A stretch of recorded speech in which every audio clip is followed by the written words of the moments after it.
नमस्कार, हमारे इस विशेष कार्यक्रम में आपका स्वागत है। मैं हूं रमा त्यागी। पूर्व राष्ट्रपति प्रणब मुखर्जी आज पंचतत्व में विलीन हो गए। पूरे राजकीय सम्मान के साथ लोधी रोड स्थित शमशान घाट पर दिवंगत नेता का अंतिम संस्कार किया गया। इस दौरान कोविड-19 के सभी प्रोटोकॉल्स का पालन किया गया।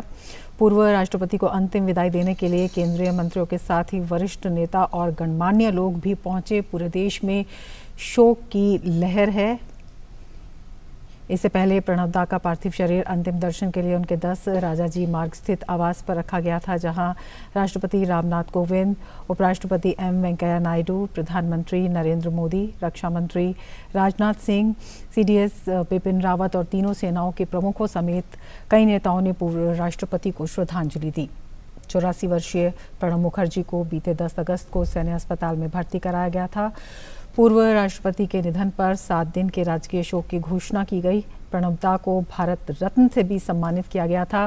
वे देश के वित्त मंत्री भी रहे। प्रणब मुखर्जी को भारतीय राजनीति की नब्ज पर गहरी पकड़ रखने वाले एक शख्स के तौर पर, एक विराट शख्सियत के तौर पर भी याद किया जा रहा है। पूर्व राष्ट्रपति को देश के सर्वाधिक सम्मानित राजनेताओं में शुमार किया जाता था। वे भारत के 13वें राष्ट्रपति थे। उनका सम्मान राजनीति से ऊपर उठकर सभी राजनीतिक दलों में था।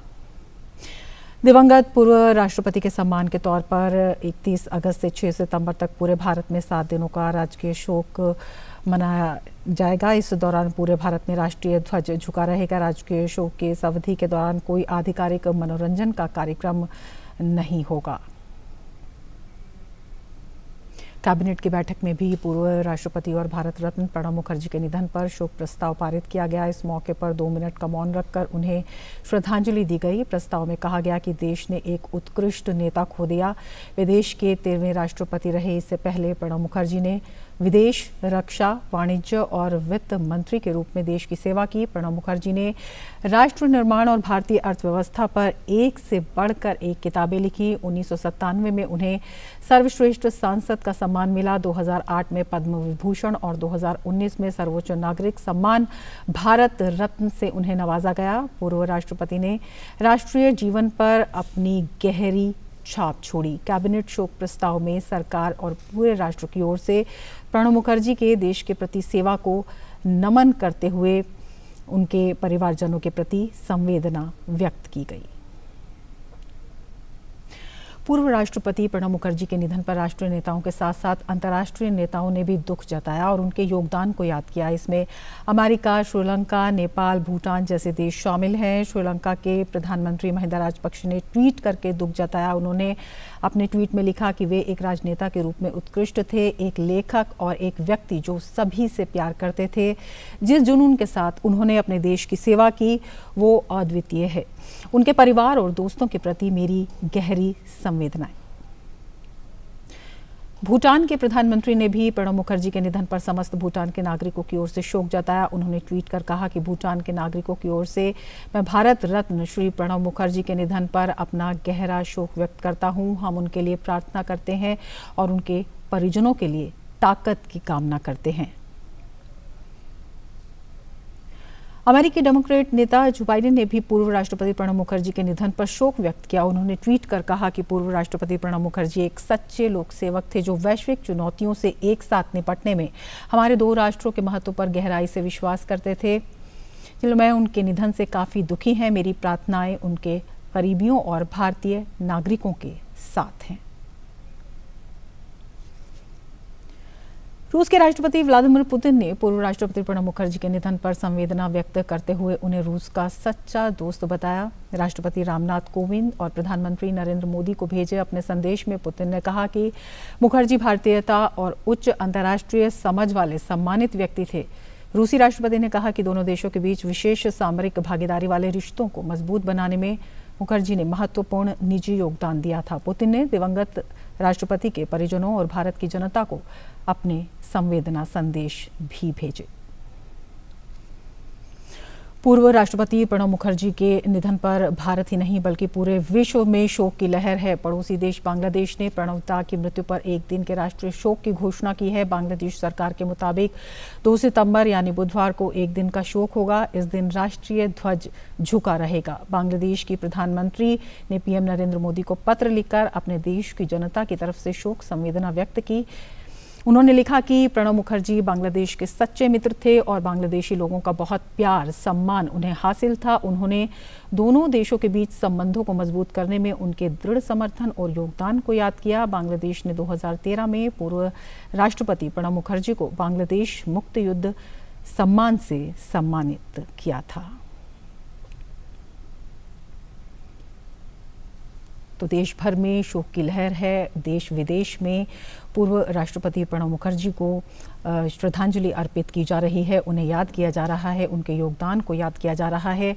उनकी गहरी समझ को देखते हुए, उनके विराट व्यक्तित्व को देखते हुए, उनके शख्सियत के विभिन्न आयामों को देखते हुए, उनके अनुभव को देखते हुए, क्या कुछ था उनके व्यक्तित्व में ऐसा ही कुछ हम आपको दिखाते हैं डीडी न्यूज़ को दिए गए उनके पूर्व के साक्षात्कार में।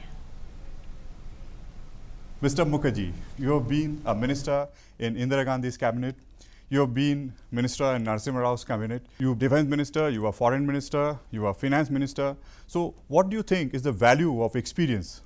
Value of experience is, experience teaches you to take a holistic view of the whole situation. Every situation has different dimensions. As and when you gather experiences, it teaches you, it imbibes in you to resolve the issues and to arrive at a positive conclusion. You are to take a holistic view, not a sectoral view. I remember you had once said that the district magistrate who gave you the prize when you stood first in class was your first secretary when you first became a minister. So what was that experience like? Exactly, it is not like that. What happened, he didn't give me the prize. It is in those days when I was in the school, the magistrates used to visit the schools. So while visiting the schools, they used to put some questions to the students. So one such district magistrate, when I was a student of class 7, he visited our schools, put a question on American presidential election, and I replied to that question, and he was very happy. Later on, I met him. Of course, we could not recognize each other because he was old and I was also old from those days. And he was with me for a very short while. He was a very senior officer in charge of, in fact, he was controller of defense accounts when I was Minister of State Revenue and Expenditure in the 75. For a very short while he was there, thereafter he retired. But when I met him later on, then he has retired. I think it was sometimes in 1980, he felt very happy and remembered those days and particularly that incident. So now as you are about to face another important presidential election, that was presidential election in America, but this one concerns you. How do you think the country has evolved, the nation state has evolved over the years in terms of power and prowess? In fact, evolution of the Indian nation state is a long history. Constitutionally, President is the Supreme Commander of Armed Forces, and naturally, President symbolizes the executive authority of the government. But that symbolizes, actual authority is being exercised by the cabinet headed by the Prime Minister, and President is aided and advised by the Prime Minister as the head of the cabinet. Cabinet is accountable to the people through the elected house of the legislature, that is Lok Sabha. That is the scheme of our constitution. And I do consider that Indian Armed Forces has a major role in defending the country and also in protecting the sovereignty of our nation. How would you like to look back at the evolution of the country since the 40s? The Indian Armed Forces have acquired, both in terms of equipments, knowledge, technology, training, and it is one of the most competent armed forces comparable to any other armed forces of the world. Therefore, we are proud of Indian Armed Forces. What would you say are some of the inherent strengths of the country as a whole? India is the oldest civilization, and strength of Indian civilization is its capacity to absorb the various ideas and assimilate it. That's why you will notice that many other civilizations contemporary to India in age has collapsed, has been completely obliterated, but Indian civilization is still strengthening. One of the major reasons is, as I mentioned, its capacity to assimilate, its Catholicity of approach, and the inherent unity amidst diversity, accepting and celebrating plurality. These are the essential strengths of Indian civilization, and these are the essential strengths and bedrock of Indian nation. That is the evolution which is taking place. आप देख रहे थे पूर्व राष्ट्रपति के पूर्व में लिए गए साक्षात्कार के अंश, और जिसमें उनकी एक दूरदृष्टि, उनकी विश्लेषणात्मक क्षमता, किस तरह से वो स्थितियों का एनालिसिस करते थे और किस तरह से वो देखते थे एक कठोर अनुशासन जो कि बेहद ज़रूरी होता है, लेकिन उसके साथ ही समन्वय, वो सब दिखाई देता है। और उनके विराट व्यक्तित्व के इन्हीं पहलुओं पर आज हम बातचीत करेंगे। हमारे साथ वरिष्ठ पत्रकार प्रफुल्ल केतकर मौजूद हैं और वरिष्ठ पत्रकार एच के दुआ भी हमारे साथ मौजूद हैं। दुआ जी और प्रफुल्ल केतकर जी, आपका बहुत बहुत स्वागत है हमारे इस कार्यक्रम में। प्रफुल्ल केतकर जी, सबसे पहले आपसे ही पूछना चाहेंगे कि सभी लोग ये कह रहे हैं कि एक लंबे राजनीतिक युग का अवसान हुआ, लेकिन ये युग एक बहुत बड़ा अनुभव देकर गया, ये युग एक बहुत बड़ी दूरदृष्टि देकर गया। किस तरह से आने वाली पीढ़ियों का ये नेतृत्व क्षमता रखता है और किस तरह से एक मार्गदर्शन है जिसके रूप में हम कह सकते हैं कि प्रणव दा हमारे बीच हमेशा रहेंगे। प्ले की और राष्ट्रपति के रोल के बारे में जब उनको पूछा गया तो उन्होंने पूरी कॉन्स्टिट्यूशनल स्कीम इतने सीधे शब्दों में लेकिन परफेक्ट रूल बुक के सारी शब्दावली के साथ बताई।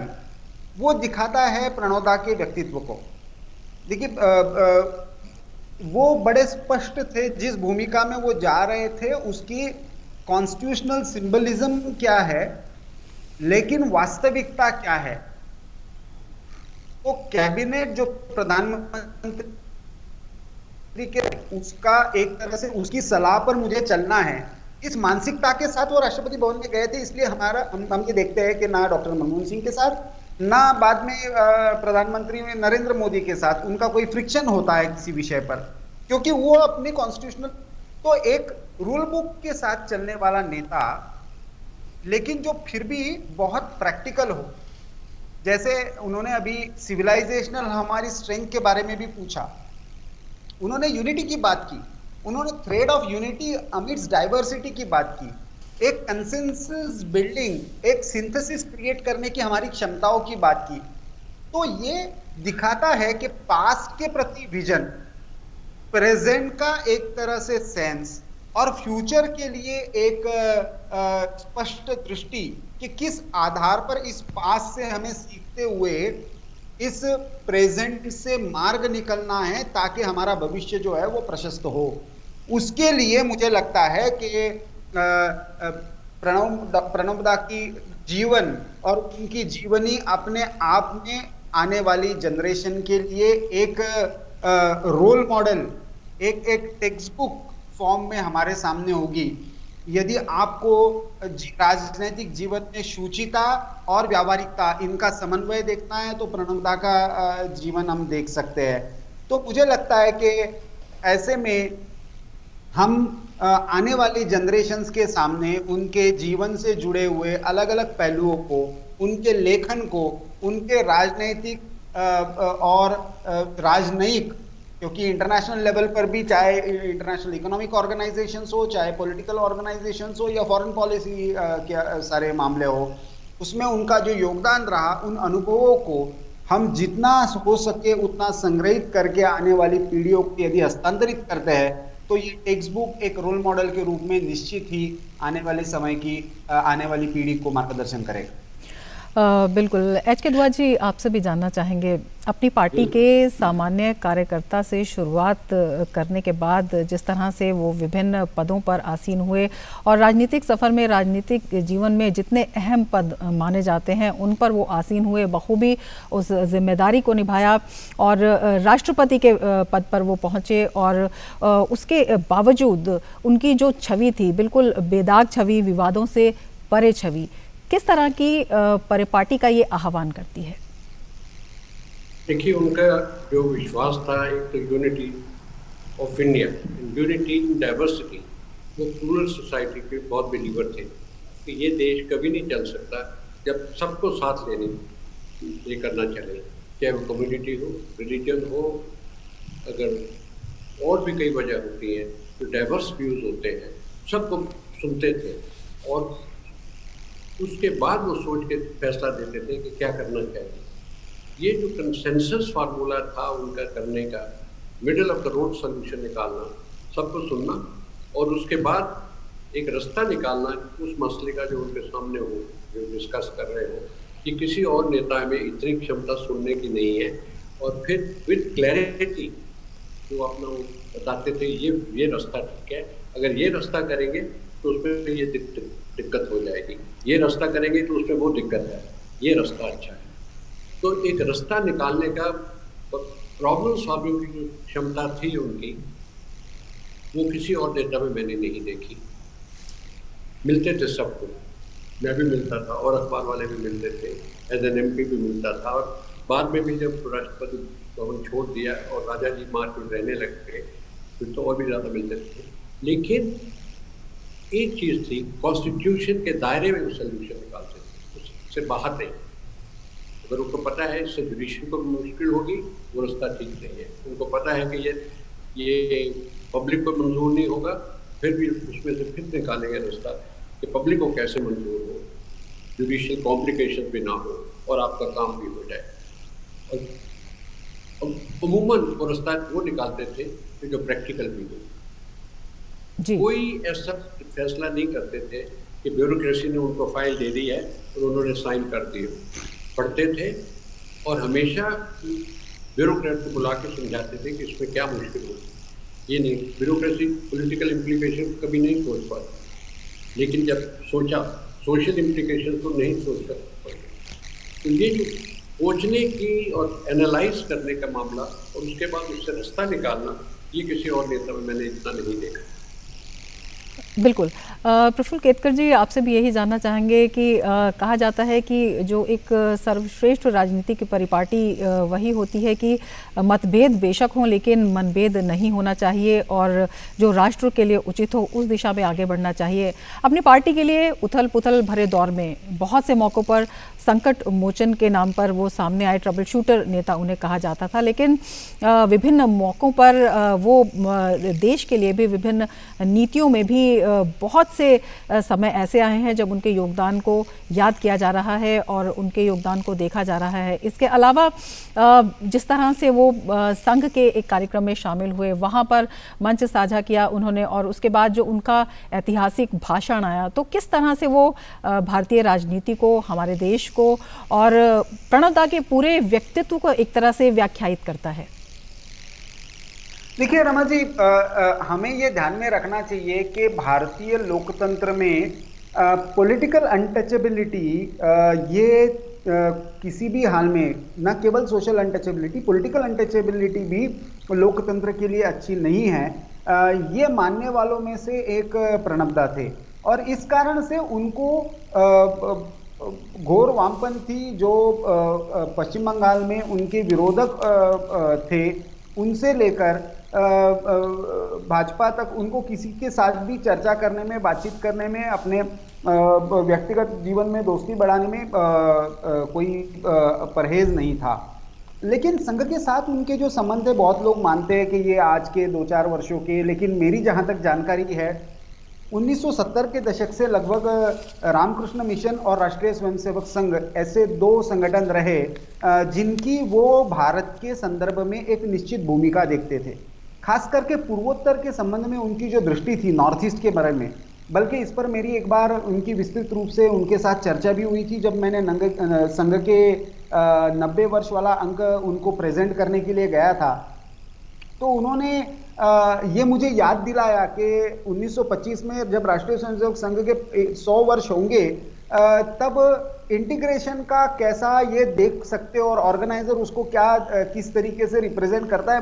मेरे लिए वो एक शॉक था, क्योंकि मैंने उस दृष्टि से कभी भी अपनी भूमिका को नहीं देखा था। लेकिन तब उन्होंने मुझे समझाया कि ये बड़ी भूमिका है और मैं चाहता हूं कि पूर्वोत्तर दक्षिण के कुछ प्रदेश जहां पे इस एकता के सूत्र को बांधने वाला जो सांस्कृतिक एक धागा है, उसको उसके विचार पिरोने वाला कोई ना कोई हो, और उसके लिए अभी आने वाले समय में प्रयास करने की जरूरत है। तो 1972-73 में जब पूर्वोत्तर में बहुत सारी इंसर्जेंट मूवमेंट्स थी, मिलिटेंसी बढ़ रही थी, और उस समय वहां पे शिक्षा और संस्कृति के जो प्रयास हो रहे थे, उसमें डॉक्टर प्रणब मुखर्जी की भूमिका अत्यंत महत्वपूर्ण थी।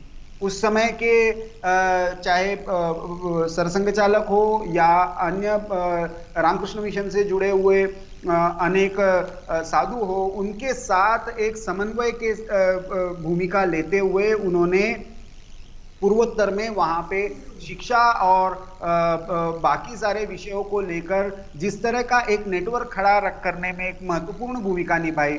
उसके कारण बहुत हद तक आज हम पूर्वोत्तर में जो आज हम देखते हैं भारत के साथ एक तरह से पूरी भारतीयता के साथ रहने का जो माहौल आज बढ़ता हुआ दिख रहा है जी, वो उसमें डॉक्टर प्रणब मुखर्जी की बहुत बड़ी भूमिका है। बिल्कुल दुआ साहब, आपसे भी यही जानना चाहेंगे कि जिस तरह से उनकी एक समन्वय की एक दूरदृष्टि थी, जिस तरह से उनकी कार्यप्रणाली थी, और इसी वजह से देश के साथ साथ विदेश में भी शोक की लहर है, और जिस तरह से आपने देखा है कि विभिन्न देशों से शोक संदेश आए हैं, उनके योगदान को याद किया गया है। विशेषकर उनके वित्त मंत्री रहते हुए, उनके विदेश मंत्री रहते हुए किस तरह से उसकी झलक एक उनके जो उस समय के कार्यकाल की उनकी कार्यप्रणाली में दिखाई देती थी, और वो समझ जो है वो कितनी प्रेरणादायक है।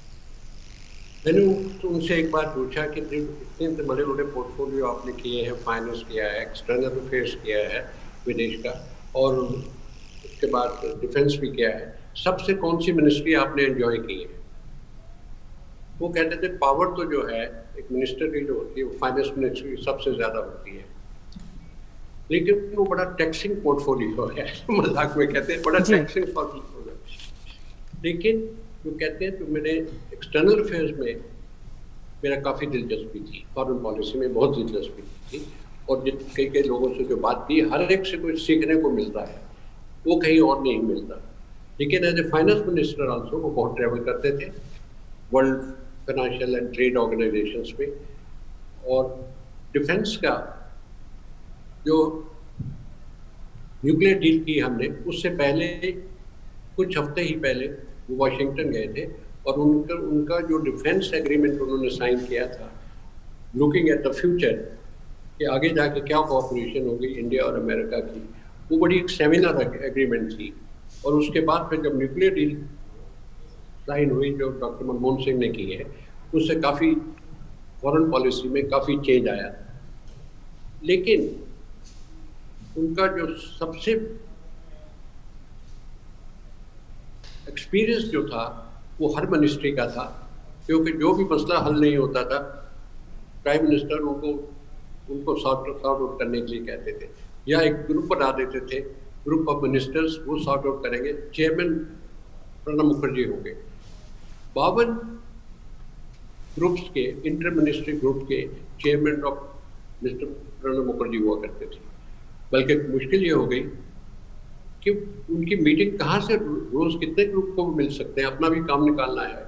मिनिस्टर ग्रुप के मिनिस्टर्स, ग्रुप ऑफ मिनिस्टर्स की जो मीटिंग है उनके लिए भी टाइम फिक्स करना है, तो काफ़ी ज़रा उनको ये मुश्किल हो जाती थी, पर उन्होंने कभी किसी काम को ना करने के लिए नहीं। एक और पार्लियामेंट में उनका जी, जब भी गवर्नमेंट अपोजिशन में काफ़ी टसल हो जाती थी, प्रणब मुखर्जी को असाइन किया जाता था कि वो एक निकाले रास्ता, पार्लियामेंट जो क्राइसिस है इस इशू पे, तो पहले ही वो अपोजिशन लीडर्स पे, चाहे वो लेफ्ट के हो, चाहे राइट के हो, चाहे बीजेपी के हो या किसी और पार्टी का हो, जी, तो पहले ही पाइपलाइन भी बना लेते थे पहले, उससे उनका जी, यही विशेषता थी जो उन्हें सर्वप्रिय बनाती है। केतकर जी, समय हमारे पास बहुत कम है। केतकर जी, एक बहुत छोटा सा प्रश्न आपसे लेना चाहेंगे बहुत संक्षेप में कि जिस तरह से वित्त मंत्री के तौर पर आर्थिक सुधारों का एक तरह से उन्हें प्रणेता माना जाता है, और उसके बाद भी उनकी अगर राजनीतिक जीवन से हट के भी देखें तो सामाजिक जीवन और सांस्कृतिक जीवन में भी उन्होंने कई नई पहले की, चाहे राष्ट्रपति भवन को आमजन के लिए खोलने की बात हो या महामहिम शब्द की बात हो, किस तरह से उनके व्यक्तित्व के इस पहलू को आप देखेंगे?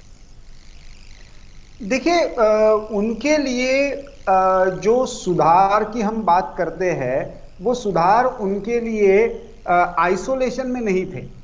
उन्होंने अर्थ के विषय को भारत के सामाजिक सांस्कृतिक परिवेश से अलग हटकर नहीं देखा, और इसलिए वो जमीन से जुड़े रहे। भले ही वो इंटरनेशनल ऑर्गेनाइजेशन जो आर्थिक बदलाव पूरे विश्व भर में आ रहे हैं उसकी समझ उनको थी और उसके साथ भारत को कैसे जोड़ना है, लेकिन भारत की अपनी पहचान बनाए रखते हुए उसके साथ जोड़ना है। और इसीलिए वो रूटेडनेस होने के कारण ही हम देखते हैं कि वो दुर्गा पूजा में जाते थे, अपनी आइडेंटिटी को प्राउडली कैरी करते थे, लेकिन फिर भी वो एक सेक्युलर नेता माने जाते थे।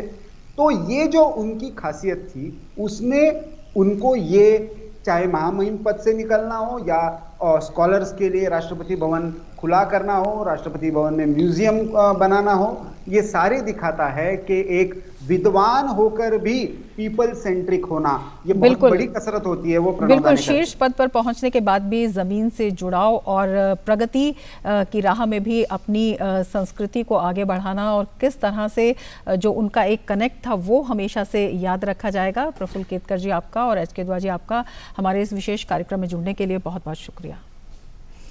इसके साथ ही हमारे इस कार्यक्रम में इतना ही। नमस्कार।